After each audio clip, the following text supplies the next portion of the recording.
سلام. امروز اومدم در مورد قدم دوم کسب و کار صحبت بکنم. میدونید که قدم اولش رو گذاشتم، الان قول داده بودم که قدم دومش هم براتون بگذارم. زهره هستم، کوچ توسعه فردی و شغلی و خیلی خوشحالم که تو کانال خودت باش همراه من هستین. قدم دوم چیه؟ قدم دوم یعنی این که ببین، قدم اول این بود، بذارید من یه خلاصه بگم که ذهنیت آماده باشه. قدم اول این بود که شما باید بدونین دقیقاً چه محصولی رو میخواین و چه خدماتی رو میخواین به مشتریتون ارائه کنین. مثلا قرار شد یا محصولتون خدماتی باشه یا آموزش محور باشه و یا محصول محور باشه، یعنی یه محصولی رو تهیه کرده باشید و بخواید بفروشین یا حالا تولید کرده باشید، که اینو تو قدم اول کسب و کار براتون کامل توضیح دادم که میتونید بریم اون ویدیو رو ببینید.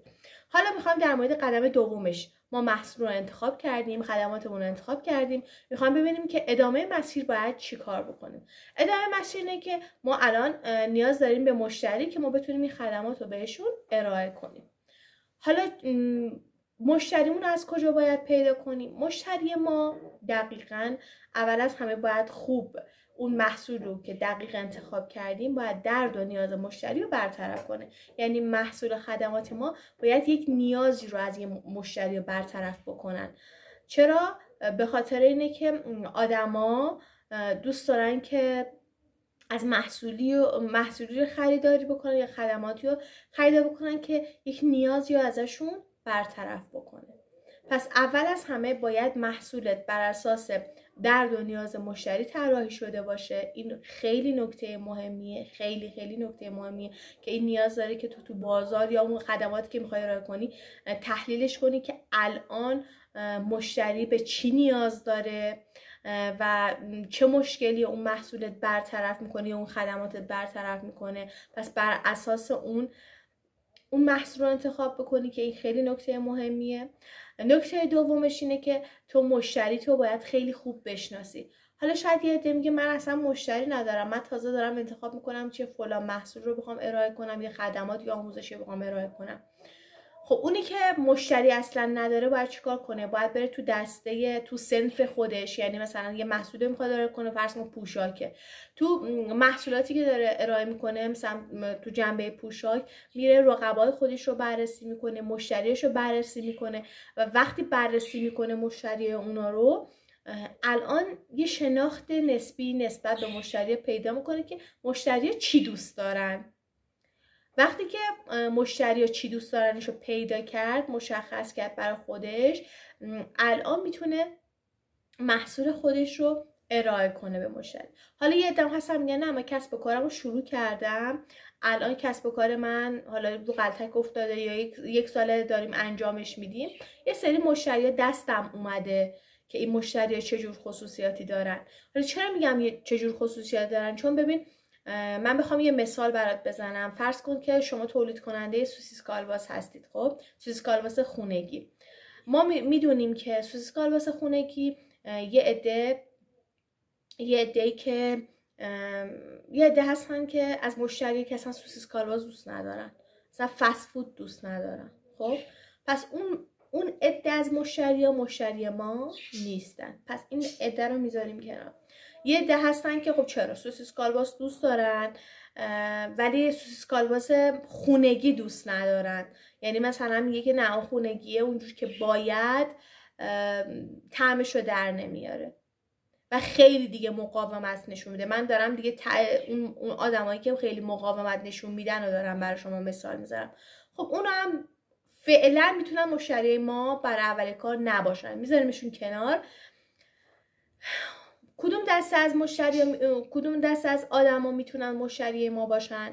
فرض کنید که خانمای شاغلی که از سر کار میان، خستن، نمیتونن خیلی زمان برای غذا درست کردن بزنن، ولی از اون طرفم خیلی تغذیه براشون مهمه. که از اون طرفم خانمای شاغلی که خسته از سر کار میان، زمان ندارن، میخوان سرعت غذایی که درست میکنن بالا باشه و اینکه سالم بودن اون سوسیس کالباس یا اون مواد اولیه هم براشون مهمه.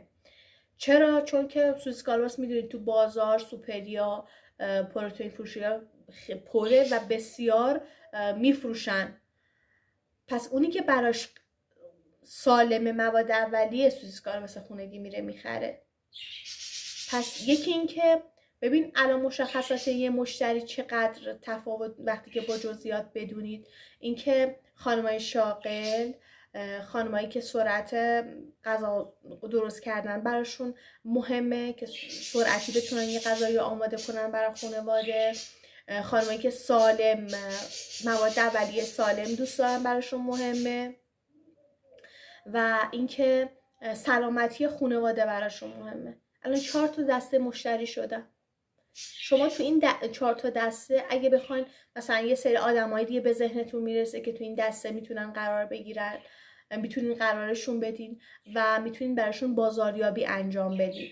چرا ما مشتری رو دسته بندی میکنیم، مشخصاتشون رو در میاریم که دقیقاً این مشتری چی نیاز دارن و چه کاری میتونن انجام بدن؟ به خاطر اینکه ما وقتی میخوایم فروشمون رو بالا ببریم میبریم و تو اون قسمتی که تو اون مشخصاتی که از مشتری داریم میبینیم مشتری کجا هستن و اونجا میریم اون بازاریابی و پلنمون رو پیاده میکنیم و اینطوری کار ما خیلی راحت تره، سریعتری به مشتری که مد نظرمون میرسیم و قاعدتا درآمد فروشمون هم بالا میره.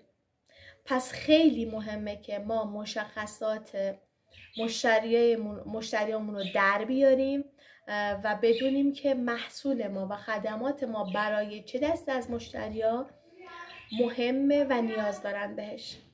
پس ما با این انصاف نتیجه میگیریم که مشخصات مشتریامون رو خیلی دقیق و ریز همیشه داشته باشیم و بدونیم که مشتریای ما مثلا خانم هستن یا آقا. یه نکته خیلی مهمی که اینجا پیش میاد اینه که تفاوت مشتری و مصرف کننده رو میخوام بهتون بگم. مصرف کننده اون کسیه که از محصول ما استفاده میکنه. خب مشتری کیه؟ مشتری کسیه که میاد و محصول ما رو میخره و پول بابتش میده. حالا اینجا رو مثال همون سوسیس کالباس براتون بزنم. فرض کن مثلا خانواده‌ای هستن که این خانواده خب مامان بابا علاقه خاصی به فست فود و مثلا سوسیس کالباس و اینا ندارن، ولی بچه هاشونن که خیلی دوست دارن و سلامتی بچه هاشونه که میان و خرید میکنن. پس مصرف کننده اینجا کیه؟ بچه ها هستن که مصرف کننده هستن، ولی مشتری کیه؟ مشتری اون کسیه که پول میده و محصول تو رو خرید میکنه. پس اینجا برای اینکه بخوای پلن بازاریابی بچینی تو باید مصرف کننده رو تحت تاثیر قرار بدی. مصرف کننده رو تحت تاثیر قرار بدی که مصرف کننده باعث بشه که مشتری بیاد و از شما خرید انجام بده.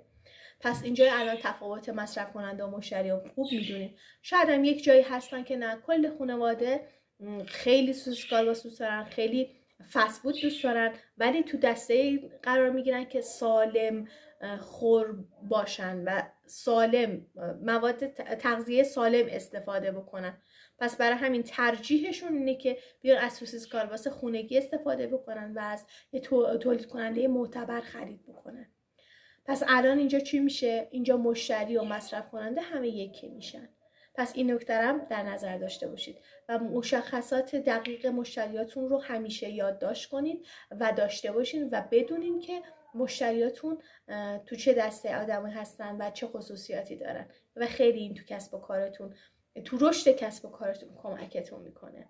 سابسکرایب کنین، زنگوله رو فشار بدین، برام کامنت بذارین و خیلی خوشحال میشم که دغدغه‌هاتون رو با من به اشتراک بذارین و خیلی برام مهمین و ارزشمندین و خیلی خوشحالم که همراه من تو کانال خودت باش هستی. الله یارتون، خدا نگهدارتون.